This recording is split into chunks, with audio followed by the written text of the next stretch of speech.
to Swananoa Valley's most interesting and most iconic individuals. Hello to all you beautiful people out there. This is Mary Noble Braden at the Mountain Magnolia Radio Show. Thank you for listening to our show today. Our focus here is to reveal the heart and soul of our beautiful community here in Western North Carolina. And wow, have we had some trials of revealing our heart and soul in wonderful ways and also in some really hard ways. But one of the things that I've seen over and over again is our amazing community coming together. So kudos for everyone supporting everyone.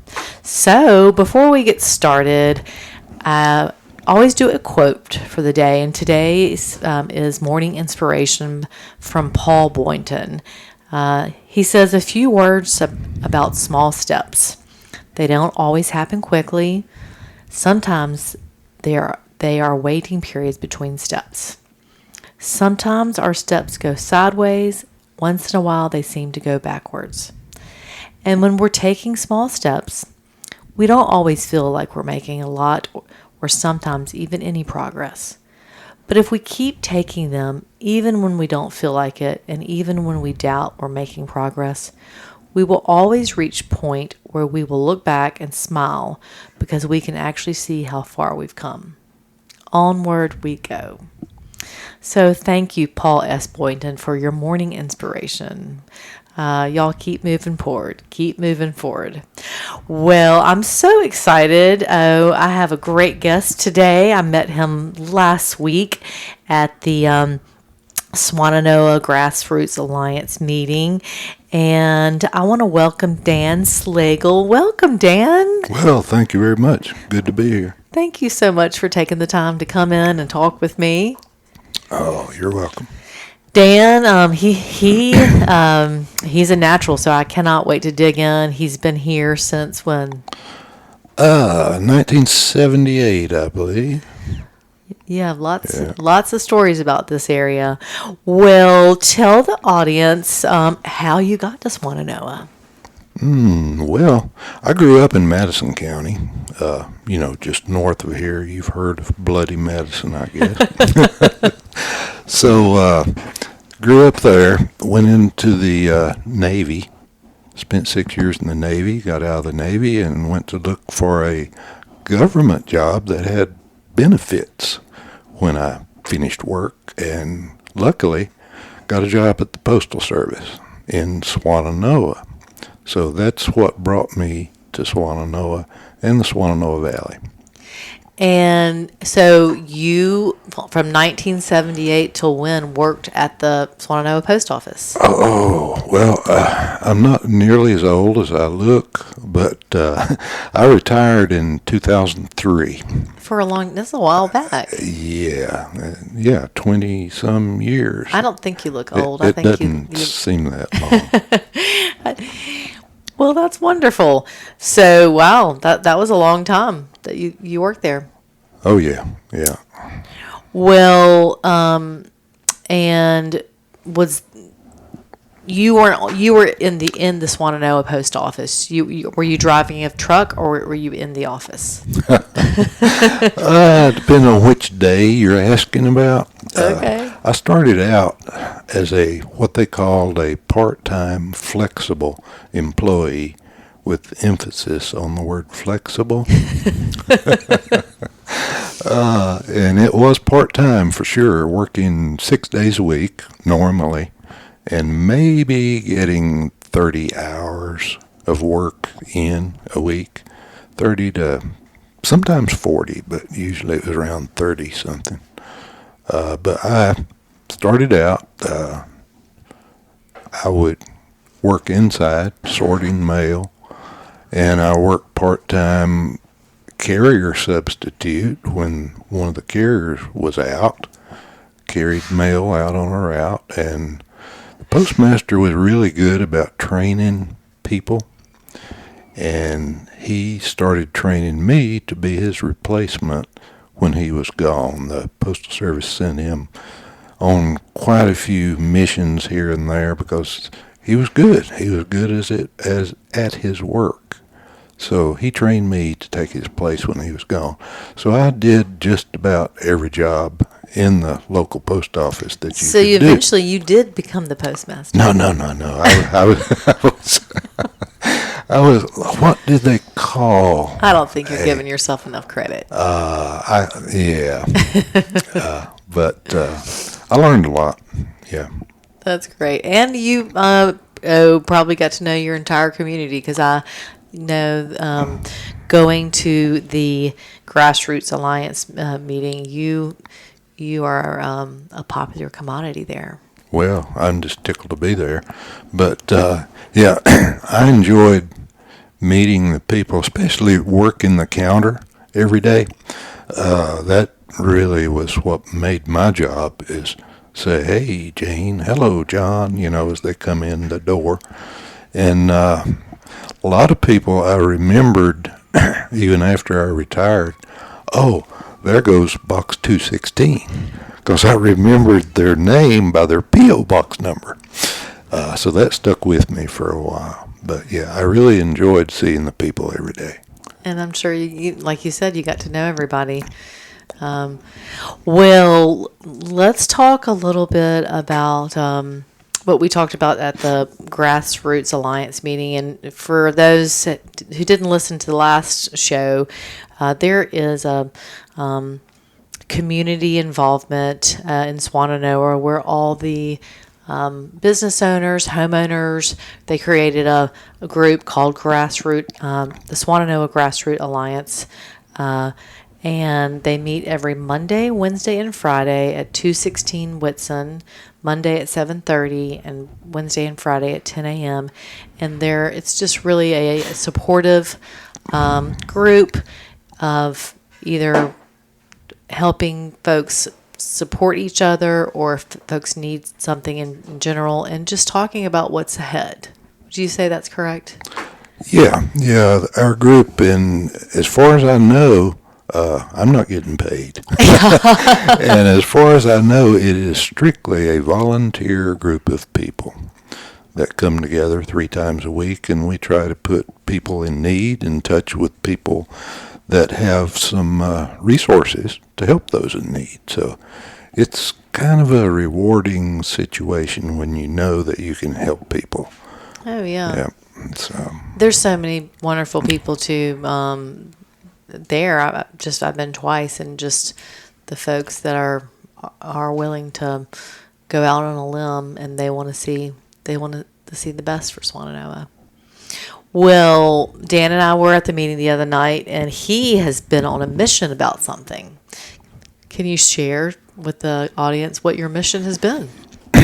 well, the first meeting I went to, some of the folks that were there knew what my previous experience was, so it was highly suggested that I keep track of the U.S. Postal Service.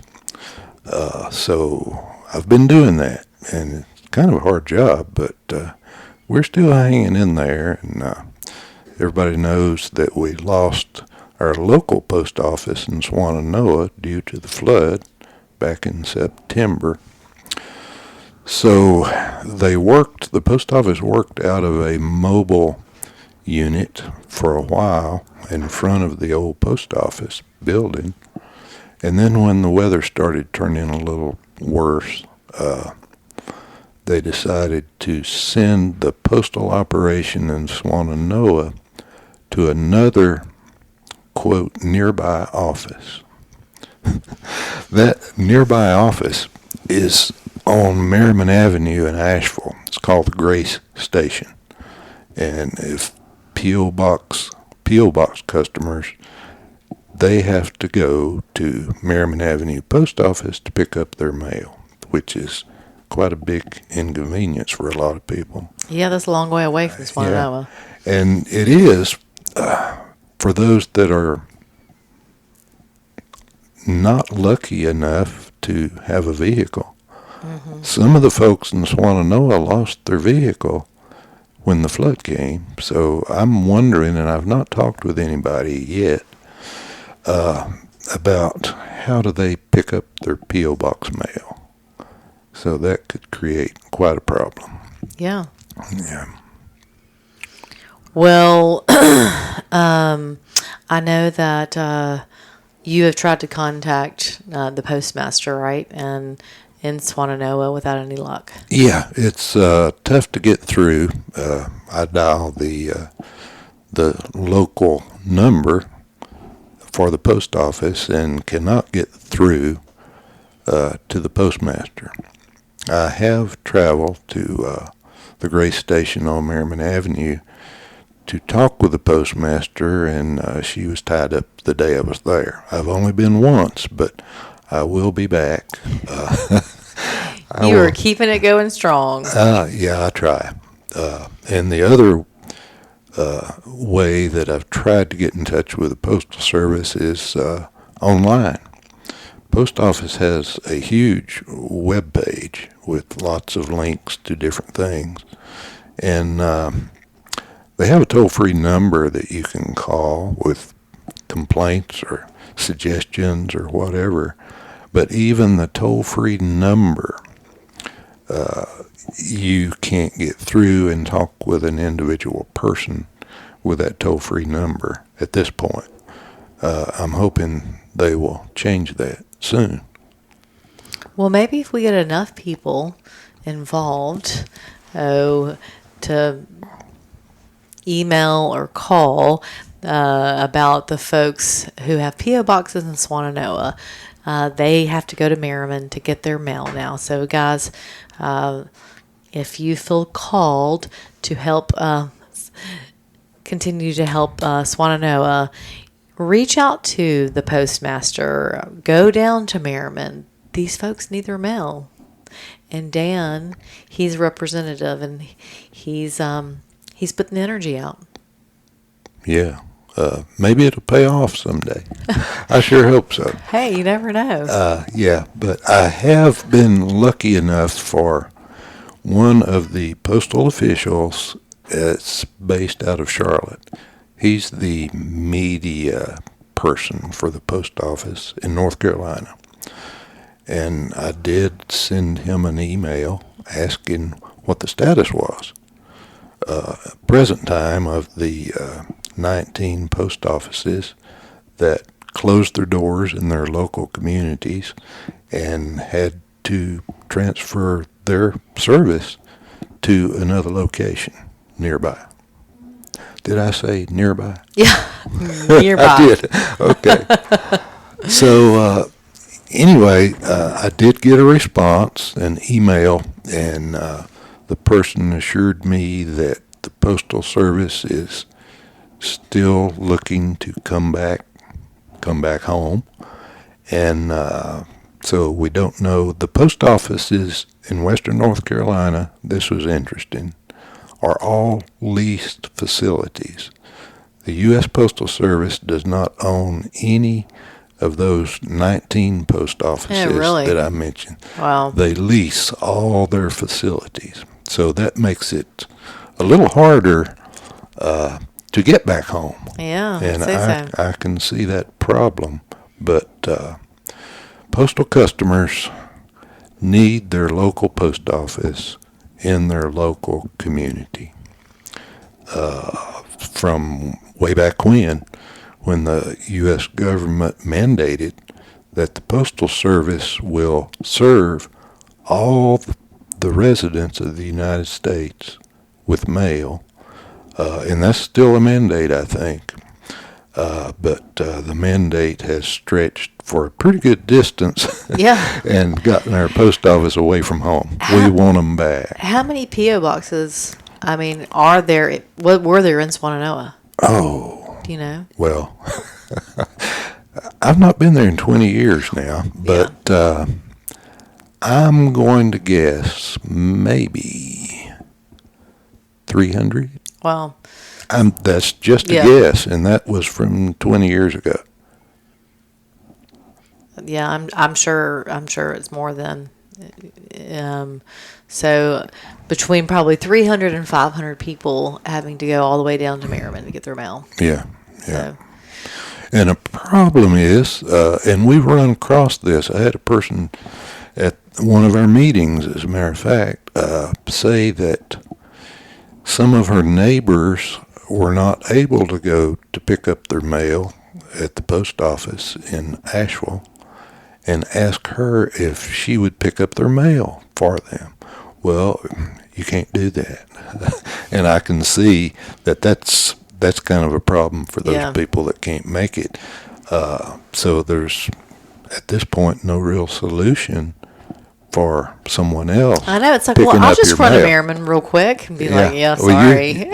You have to show your ID. If they don't know you, Yeah. If you're going to pick up some mail, you have to have ID to show that you are the person that should be picking it up. So, yeah.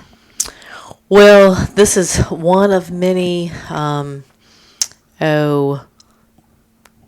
trials and tribulations that they talk about at the Swannanoa Grassroots Alliance. And, kudos to you for taking on this project. I know you've been a very big community member in the Beacon Village. Do you want to talk about your experience so far with Helene and how everyone's come together? Yeah, as a matter of fact, I'd just love to talk about that a little bit. Let's talk about it. We live close to the river, but not that close in Swannanoa. And the folks in our area, immediate area, never, ever dreamed that river would get up as high as it did. And even the river got into the back corner of our backyard. I mean, you live, when you say not that close, though, you live, hundreds of feet from it. Yeah. Not like, a mile. You live hundreds, like probably 1,000 feet from the river? Maybe a football field away. Yeah. So, we were fairly close, and we were lucky. During the flood, we only had 6 or 8 inches of water in our basement. Our neighbors, fairly close, they had about a foot of water on their main level of the house. And some other neighbors, a little bit closer to the river, the water was up and totally destroyed their homes. Pictures, the water level was up to the roof line, the bottom roof line. So, it was tough, and we survived. So Friday, that morning, like I know for me it was like around 10 a.m. So you live basically downtown in Beacon Village next. You live downtown. What was happening? Was everyone towards the river trying to help people? Were y'all all in your homes? Well, one of our neighbors that are fairly close that had a foot of water in their home, they evacuated that morning as the water was coming in. And those are just about the only people that we really saw that morning. And we knew they were gone. And we just kind of stayed close by until, it's kind of a fog now of that first week or so. And I can't remember exactly what we did that morning, except for somehow someone got in touch with us and told us that the dam at the reservoir may break, that we might need to get to higher ground. And so we got in the car and we moved on up a little bit higher to where the fire department is. Okay, yeah. And so we backed into a space and facing in the vehicle, we sitting there facing the river and just watching the river rise as we sat there for, hour, 2 hours. I'm not sure. And then after a while, we went down to the river and was there at close to where the old post office was. Okay. The cemetery building, where Lute is now. Yeah, Terra Nova. Terra Nova, yeah. And water had gotten up to the lower edge of their building. So it was a lot of destruction. In a short amount of time. Yeah. But, being, I'm assuming you've lived in Beacon Village since you worked for the post office. Yeah. When I first worked at the post office, I lived in a little apartment in Asheville. Okay. So I was driving back and forth every day. And then I moved to a little cottage in Black Mountain. And then I learned of a house that was available to rent just up the street from the post office. So I rented that house. And the post office at that time was down where the cemetery building is today. That was the post office. So I walked to work every day. How nice. Yeah. I would also love to talk about, just because you've been there for a long time and you've seen everything. So back in the day when the Beacon Village blanket, is that what it's called? Yeah, Beacon blankets. It was a thriving city, right? It was like a little community where people would walk, and was it more? Yeah, I'm not that old. Well, I know. I mean, it burned down in when 2000. 2003, I think. Yeah, but I mean, when it burned. Yeah, but they ceased operation a little before that. But when I was working and carrying the mail some as a part-time employee, the guy that trained me, he was a city mail carrier. And right there in the little town of Beacon, there was a drugstore, B&J drugstore. And I'm sure some people remember the drugstore. That's where he went and ate lunch every day. So that was it was cool. So when you started in 1978, that drugstore was there. Oh yeah. So you've seen the ebb and flow of Beacon Village. Oh yeah. Where the drugstore used to be, Barry's Garden Center moved into that building later, and across the street, Barry, where the pretzel place is now, was Barry's Garden Center store. Next to it, where the little bicycle shop is, was a dry cleaners, and I think it was called Swannanoa Dry Cleaners, but Mr. Edwards ran that. So there were lots of little businesses right there, still there when I was working at the post office. Yeah. Well, what's your hope for Beacon Village, Swannanoa, for these next couple of years, when cleanup and rebuild is an important subject? Yeah, and I don't think anybody knows for sure what's going to happen in the next few years, but it's going to take a while to recover, but we will recover. And I think we can make it a better place to be. I do too. And thrive. Yeah. So, and the encouraging part is we have meetings for the local businesses, and most of the business people say that they are coming back and they're going to rebuild. That's good. So that is wonderful. So if we have that community center with businesses back in town, in the Postal Service back home, we can make it, somebody has this saying, we can make it great again or something, something like that.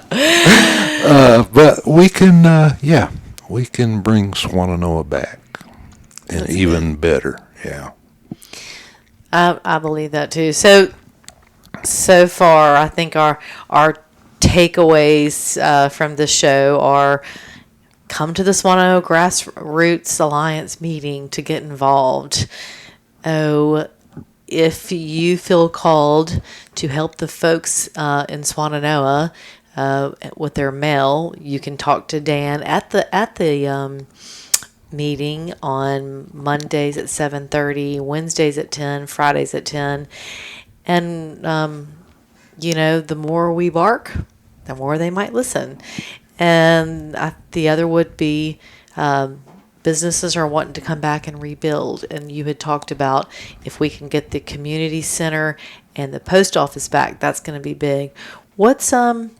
Do you know anything about the proposed community center? I know that when I had LC on here, she was saying that there is going to be a hub and people are going to be working, 5 days a week there, where you can come in and you can learn about opportunities or what's ahead. Do you know anything about that? I have heard a little bit here and there about it, but I've not stayed on top of that part. But that will be great. Yeah. That will be great. Yeah.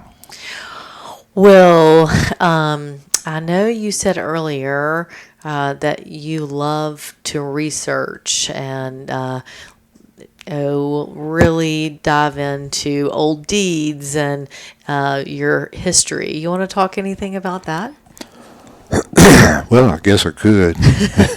Do you have time? Well, yeah, we have about 5 or 10 more minutes, so I wanted to Okay. continue to reveal the heart and soul of our show, which is you. Okay, well, I'll try to be just as brief as I can.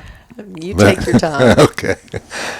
Yeah, I'm into genealogy, have been for quite a few years. And most of my folks are just mountain folks. We didn't hang out with George Washington or Abe Lincoln or any of those presidents. We're just poor old country farmers, and proud of it. Hey, I love it. There you go. But working with genealogy, I was tracing my ancestors, and I will say one thing,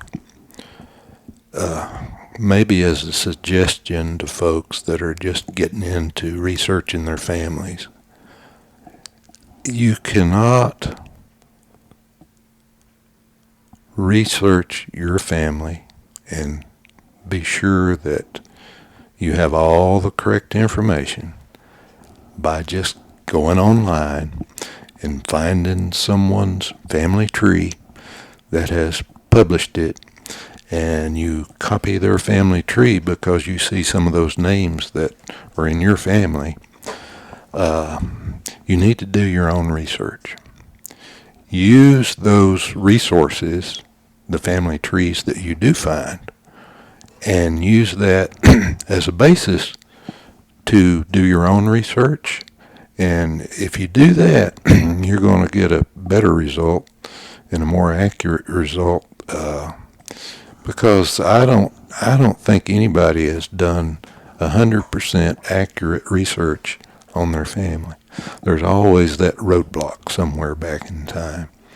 But do your own research, and it's so much easier now with the internet. Oh, yeah. Oh, you have access to, you can sit at home and pull up digital copies of, say, the 1850 census records. You're looking at a copy of that original record. And I always suggest to use primary sources as your source information.